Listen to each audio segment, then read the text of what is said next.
Good afternoon, everybody. Happy Friday the 13th. Those that celebrate that. So what do you have in store for us? So it's a Friday the 13th in January, so I really don't know what that actually is evocative of. I have one brief thing at the top. So I want to address the possibly imminent execution of Iranian-British dual national Ali Reza Akbari. The United States echoes the British government's strong call for Iran not to proceed with this execution and to release Mr. Akbari immediately. The charges against Ali Reza Akbari and his sentencing to execution were politically motivated. His execution would be unconscionable. We are greatly disturbed by the reports that Mr. Akbari was drugged, tortured while in custody, interrogated for thousands of hours, and forced to make false concessions. More broadly, Iran's practices of arbitrary and unjust detentions, forced confessions, and politically motivated executions are completely unacceptable and must end. With that, Matt, if you want to kick us off. Sure. Well, let's just start with that. I mean, other than this public call, are you able to do anything about this? I don't have any specific actions to preview, Matt, but as we've said previously, we have a number of tools at our disposal to hold the Iranian regime accountable. We have done so and taken action at various intervals over the past number of months, whether it be sanctions, whether it be designations of entities and individuals, doing so in robust and close coordination with our allies and partners. But you would concede that those haven't worked.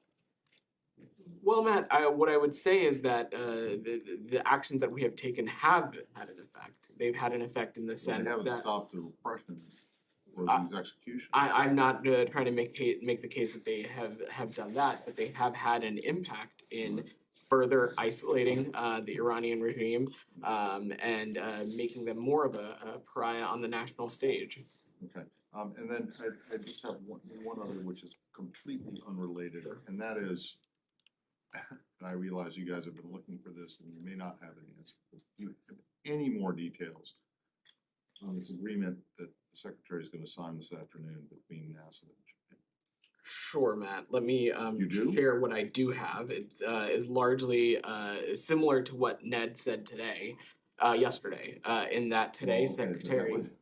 That was almost nothing. If you'll allow me, yeah. Secretary Blinken and the Japanese Foreign Minister will sign an agreement at NASA this afternoon that will build on our decades of cooperation and exploration and the use of outer space. This agreement underscores the commitment of the U.S. and Japan to safe and responsible outer space activities in Earth's orbit, on the moon, and beyond.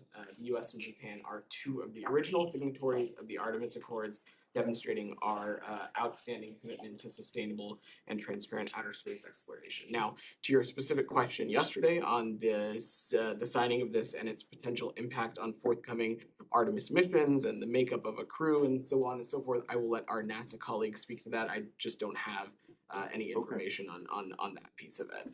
Okay, thank you. Great. Alex, go ahead. Thank you, Vedant. Happy Friday. Just before I dive into my questions, to follow up with what Matt asked, and based on your response, you also say that you have exhausted your options, right? I mean, there are still tools in your toolkit, just you haven't used them yet. There are always tools in our toolkit, and I certainly wasn't trying to make the case that we have exhausted our options. We continue to have tools at our disposal to hold the Iranian regime accountable, and you've seen this administration take action from this department, from the Treasury Department, from other entities within the executive branch. We have done what we can to hold the Iranian regime accountable, and we'll continue to do so through this government, but also in close coordination with our allies and partners as well. Is sanctioning the supreme leader for gross human rights violations on the table? I'm not going to talk about what's on or off the table. What I'm going to say is that we have taken action. We continue to have tools at our disposal, and we'll continue to do what we can and do it in close coordination with our allies and partners to hold the Iranian regime accountable for its egregious human rights violations, for its killing of its own people. Thanks so much. Moving to Russia, the secretary yesterday. Actually, can we stay on this topic and then I'll come back to you? Go ahead, Patel. Thank you, Vedant. The European Parliament, members of the European Parliament are more calling for the EU to designate the IRGC as a terrorist group. Britain, the UK, is also agrees with this. In addition, a member of the UK Parliament today, for example, called even for more actions, like recalling ambassadors from, or at least the UK ambassador for Iran, to Iran, expelling Iranian diplomats, completely stopping the JCPOA talks, step back, and similar actions in this line. Does the Biden administration agree with the above actions in downgrading diplomatic relations, or is it of the camp that things, at least one channel of communication needs to stay open? Well, let me say a couple of things, Geeta. First and foremost, we have designated the IRGC, and that is because we continue to believe that the Iranian regime, and largely through the IRGC, it has taken part in malign and destabilizing activities, not just in the immediate region, but the world more broadly, activities that are harmful to not just the United States regional and national security, but those of our allies and partners. I will leave it to other entities to speak to their own determinations and the own designations that they make within their own foreign policy. Similarly, we'll leave it to other countries to make their own determinations on their diplomatic relations with Iran and anything like that. But what I would say specifically to your question about the JCPOA, Geeta, is that for some time, and this is not something new that I've said, the JCPOA is not on the agenda right now. Yeah, sure. Jamie, go ahead. Thank you. I have a couple of questions. China has suspended visas to South Korea and Japan. On the other hand, there are reports that China and the United States will increase flights between the two countries. How do you view about China's differentiations? Are you speaking in the context of COVID-19 or in public health? Understood.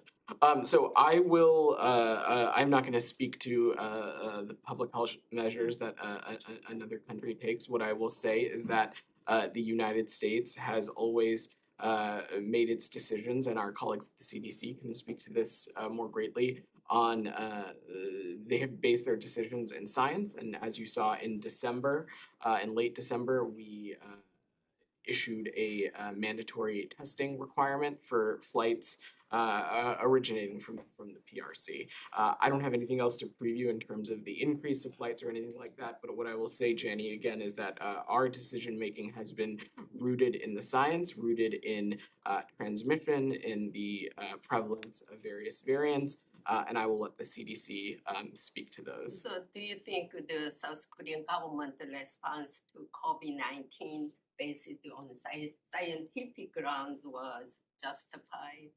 Again, I will let other countries speak to their own public health measures. My understanding of the South Korean effort was that it was a similar testing requirement, much like the one that the United States imposed. But again, I will let other countries speak to their own public health measures. Lastly, what is the State Department position on the South Korean wants their own nuclear armament? Well, I think you saw President Yoon speak to this earlier this week, Janny.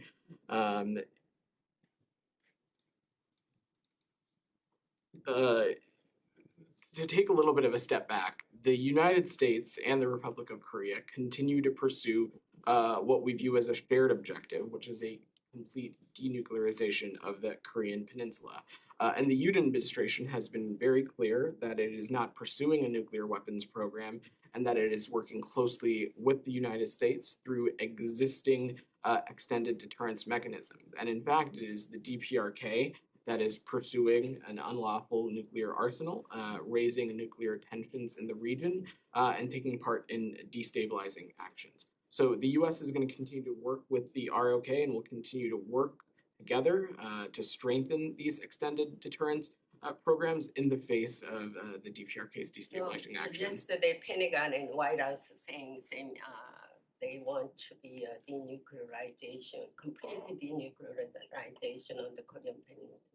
So it's the same page. That continues to be our goal, and the Yoon administration has been very clear that it is not pursuing a nuclear weapons program. Thank you. Going back to you, Alex. Thank you so much. Secretary yesterday met with Ambassador Tracy prior to departure to Russia. Just wondering how does the secretary envision her mandate, her role during the next couple of months and weeks? This is not the business as usual, or I should say, diplomacy as usual with Russia, right? Of course, and I spoke to this a little bit when Ambassador Tracy was confirmed by the Senate. Look, Alex, Russia is a country that we have bilateral relationships with, and I know that Ambassador Tracy, for once she gets to Moscow, she looks forward to doing what she can to be an advocate for the issues that are important to the United States. And there are issues within the bilateral relationship that require the lines of communication to remain open. And we would like those lines of communications to remain open. That is equally true in quote unquote normal times, but also true and perhaps more important in times of conflict like right now. Ukraine has Just to confirm, she's getting there today, tomorrow? I don't have a specific date. I don't have a specific date, but I'm sure she intends to get there very soon. I can check if we've got a specific, but I'm sure our embassy will be in touch on that also. Staying on diplomacy, Ukraine has claimed that Russians are trying to reach out to European countries for some unfavorable deal on behalf of Ukraine. What's the confidence level that Russia will not succeed in undermining European trans-Eurasian unity? Sorry, I don't understand your question. Russians are sending out their diplomats to European countries and trying to fish some sort of unfavorable deal. That's based on Ukrainian intelligence assessment. What's the confidence level that they will not succeed in undermining your unity? Well, we have been in lockstep with our allies and partners since the genesis of this in February of last year. Over the course and over the varying turns of this conflict, you have seen through the various multilateral fora and otherwise, the United States and its allies and partners be in unison about Russia's unjust, its barbaric, its unlawful infringement on Ukrainian sovereignty and territorial integrity. You have also seen our allies and partners, including those in Europe, play in a vital role in supporting our Ukrainian partners through security assistance, through humanitarian assistance, through other measures, and I have no doubt that that will continue. My last one on this, may I get your assessment on what's going on in eastern Ukraine in the past 24 hours, and how much this was a subject to today's phone call between the secretary and his counterpart? I don't have, and I assume you're speaking about Soledar. Yes. I don't have any additional anything additional to offer about Secretary Blinken's call with Foreign Minister Kuleba, but what I would say is that we've seen those same reports, just as we've seen the same reports from Russia, and just as we've seen Ukrainian reports that refute, that say that the fighting continues. Broadly speaking, though, Alex, I don't want to get into specific battlefield assessments, but to widen the aperture, it is clear that Russia's months-long campaign appears to have come at extreme and tremendous loss of personnel. Thousands of Russian unprepared and poorly equipped conscripts have been killed, and the Kremlin itself has acknowledged that its decision to attack Soledar has come at a high price. So we are going to continue to consult closely with our Ukrainian partners and assess the situation. Said, go ahead. Thank you. Switching topics. Sure. Okay. The Palestinian issue. There was a report today in the Washington Times about how Palestinian children are haunted by the nightly raids by the Israeli occupation army. I wonder if you saw this. I've seen. Any comment? I saw the article, Said, and what I would say to that is I would point you back to what President Biden said last summer on his visit to Israel, in that he made quite clear that we continue to support a two-state solution, and the president noted that the two states living side by side remains the best way to ensure the future of equal measures of freedom, prosperity, and democracy for Israelis and Palestinians alike. Well, this is great, but in the interim, the Palestinian children continue to be targeted and hunted. I mean, since the beginning of the year, 10 Palestinians have been killed. 10 in the last 13 days, including one today. 13 and dozens more injured. You know, what can you do besides, I mean, talk about the two-state solution and so on. What can you do to provide protection for these Palestinian children that are mainly largely innocent? Said, we have been very vocal, not just from this briefing room, but in the various other engagements that the secretary and other senior officials have done from this department about our continued support for a two-state solution and our opposition to policies that endanger its viability. This includes, and we have continued to have a deep support for the equal administration of justice for all of those who live in Israel. Well, you know, your envoy to the Palestinians, Mr. Hadi Hammer, was just there like a day or two ago. What does he tell the Palestinians and the Israelis in this regard? What is the message? I mean, he was meeting with all of, I don't know if he met with any Israelis, but I mean, obviously that the Israelis greeted him with accelerated aggression against innocent Palestinians.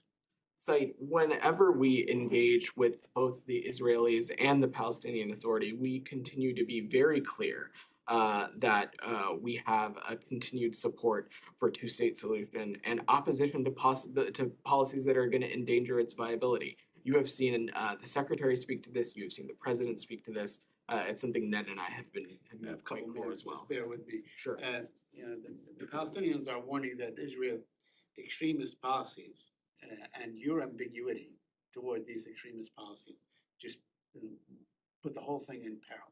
Are you ambiguous towards this government and its conduct thus far, the Israeli government? I don't believe we've been ambiguous at all, Said. As we've said repeatedly from the beginning, we look forward to working with Israel to advance the interests and values that have long been at the heart of our bilateral relationship. I'll also point you back to what Secretary Blinken said in December, that our engagement and our judgment with the new Israeli government will be rooted in the policies they pursue, not based on personalities. And again, we have been clear, and I have just said now again that we've been very clear about our continued support for a two-state solution and opposition to policies that endanger its viability. And lastly, I know maybe this is not your area, it doesn't really fall under the auspices of the State Department, but Harvard nullified a fellowship for the former head of Human Rights Watch, Mr. Ken Moore, because he criticized Israel. You certainly would have a position if Harvard denied the fellowship for someone because he criticized China, the human rights violations in China and elsewhere. Do you have any comment on this? Said, I'm just not gonna, I'm not aware of this. I'm just hearing of this now, and obviously Harvard is a private institution, so I just don't have anything to offer there. Go ahead. Yes, sir. But, do you have any comment on this report by the Wall Street Journal that the Biden administration is preparing to seek congressional approval? It says for a $20 billion sale of new F-16 jet fighters to Turkey, along with a separate sale of next generation F-35 warplanes to Greece. Any comment on this? As a matter of policy, the department is not going to comment on proposed defense sales or transfers until they've been formally notified to Congress. But what I would say is that Turkey and Greece both are vital NATO allies, and we have a history of course, supporting their security apparatuses. But I'm just not going to get ahead of the process here. And what about do you have sanctions against Turkey under CAATSA? Do you still have sanctions against Turkey? I would have to double check, and we can come back to you. A quick follow-up on, Sure. on this. The same article said that the Turkey foreign minister is expected to visit Washington next week Do you have any announcement about that and potential meeting? And as I just said, Turkey is a vital and important NATO ally, and Ned referenced this yesterday. We will have more to offer on the schedule in the forthcoming days, but I just don't have anything to preview at this moment. Shannon, go ahead. Thank you. Going off the announcement today that the government expects to begin taking extraordinary measures to avoid breaching the debt ceiling, I was wondering if you could address how defaulting on that might impact the State Department's operations and also the roiling of the global economy in general. What kind of ripple effect would that cause? Well, on the impacts of the economy, I will let my colleagues at the White House and other agencies speak to that. We, of course, what I would say broadly, and speaking more specifically about our engagements with Congress, is that we engage with them on a variety of issues. I don't have a specific assessment to offer on these negotiations, but we engage with Congress on a number of issues. We've done so in the 117th Congress, and we'll look forward to doing so with this Congress as well. Go ahead. Another topic, if I may. Just a couple of days ago, an effigy of the Turkish president was hanged across the city hall in the Swedish capital. Even the Swedish prime minister said that it's extremely serious and a sabotage of their NATO application. From the same podium yesterday, your colleague Ned Price said that Sweden is ready to join NATO. This is what the United States believes. But don't you think that with the recent developments that Sweden has still some distance to cover when it comes to eliminating terrorism on its soil? Well, let me say a couple of things, and I will echo what Ned said yesterday, was that, of course, Turkey is facing a very complex security environment, and as we've said before, Turkey is one of our NATO allies that faces the most terrorist attacks. On this specific incident, I'm not familiar, so I'm gonna. It obviously is deeply troubling, but what I would echo what Ned said, that we of course look forward to the accession of both Sweden and Finland to NATO, and we're gonna let that process continue to work its way out. I have a follow-up on that, Sure. because I want to learn what the United States believes at this moment, because it sounds like, obviously to the international audience, that as if Turkey is blocking it for some kind of entertainment. But as you say, even the Swedish government is acknowledging that they have not completely done their homework. What do you think on that? Because they still say that it's extremely serious and there are terrorist activities on their soil in their capital. What's the United States position? Are they ready to join right now, or do they still have some tasks to complete before they can join? Our assessment is that we would want Sweden and Finland to join NATO as soon as possible, but of course the United States is just one of the member nations, and this is a process that needs to be worked through, and we'll let that process work itself out. Thank you. Can I ask a question on Cuba? Sure. There's a high-level delegation that's going to be visiting Cuba soon, U.S. delegation. Does that indicate that maybe relations with Cuba is becoming more normalized, or we're on the cusp of normalized relations with Cuba? Are you speaking about the law enforcement? Yeah, international law, and sure, all that. sure. But So, I'm sure that they will probably. Said, let me, Right. if you let me offer some broader thoughts. So for those that might be tracking, U.S. and Cuban officials will meet as part of the U.S.-Cuba law enforcement dialogue in Havana next week to discuss topics of bilateral interest on international law enforcement matters, increased international law enforcement cooperation, and this is an opportunity to enable the U.S. to better protect U.S. citizens and bring transnational criminals to justice. The Departments of State, Justice, and Homeland Security will co-chair the dialogue for the United States. And broadly speaking, Saeed, to your question, improved law enforcement coordination between the United States and Cuba is in the best interest in the United States and the Cuban people. And during the dialogue, the U.S. and Cuba will address topics of bilateral interest. Go ahead, Alex. I have human rights related questions involving Azerbaijan and then Georgia as well.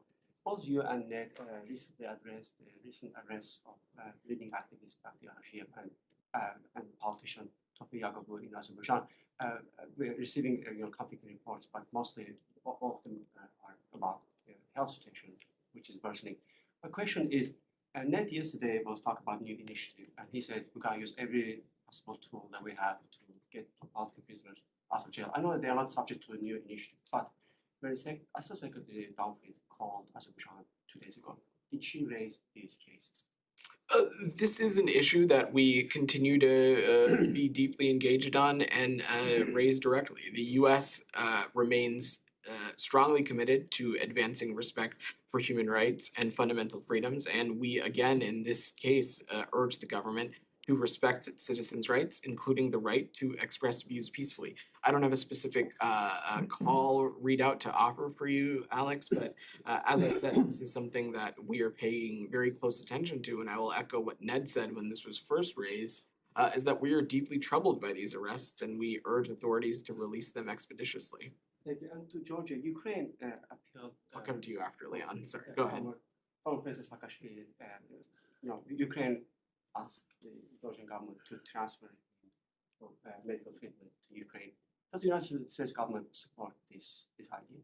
I don't have any update to offer on this since we last spoke about it. We continue to be deeply concerned and pay close attention to this situation, especially the state of his health. So, go ahead, Leon. Yeah, I just had a follow-up on the question on Cuba. Sure. So you said that this meeting on law enforcement issues is in the best interest of the United States. Would you consider that it would be now in the best interest of the United States to actually normalize relations with Cuba? And then second, so there's this meeting on law enforcement issues, criminality, transnational, etc. But the United States still has Cuba on the supporting terrorism list, on its list of supporting states supporting terrorism. How do you justify having that meeting in Cuba while the country is still on your official list of sponsoring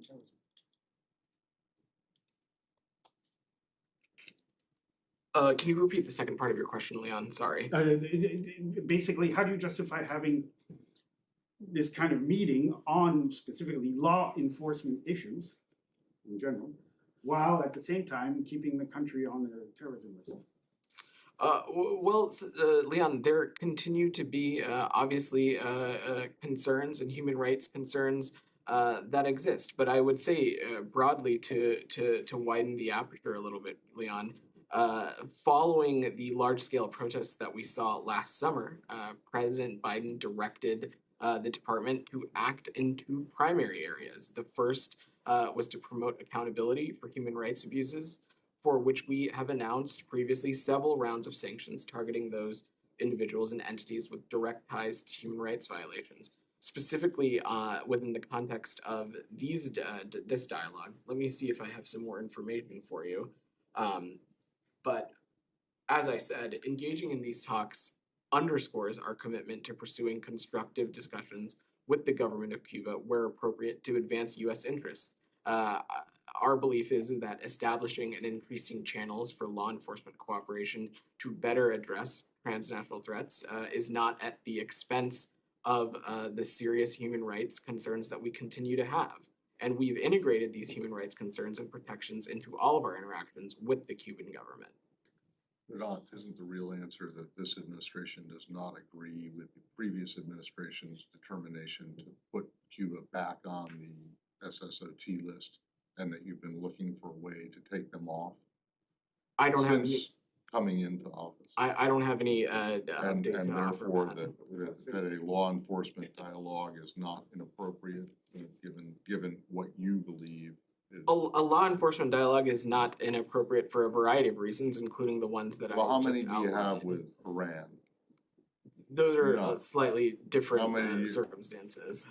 Well, in terms of the SSOT. Anyway, I want to just check to make sure that there are no updates on the special counsel, the documents, and Secretary Blinken, right? I have no updates to offer beyond what Ned said yesterday. Okay. Thank you. I have a follow-up, if I may. As a general policy, do you sell weapons to any country that is under hard sanctions? Sorry, can you repeat your question? I'm asking that as a general policy. I'm not asking you about Turkey. Okay, as a general policy, do you sell weapons, planes, impose anything to any country that is under such actions? What I would say broadly, and I will check specifically Yeah. if there's a specific framework or definition to offer, is that we of course support the security apparatuses of a number of countries. But broadly speaking, as it relates to this specific situation, I know you're not asking about it at this time, but you did previously. We're just not going to get ahead of the process that we have in place as it relates to congressional notifications. Thank you. All right, thanks everybody. Have a good weekend. Have a great weekend, everybody. Great long weekend. Oh, yeah. Maybe have. Well, I don't know, long weekend, right, I'm sure there's gonna be all sorts of public service stuff, right? on Be at my- Monday. be at my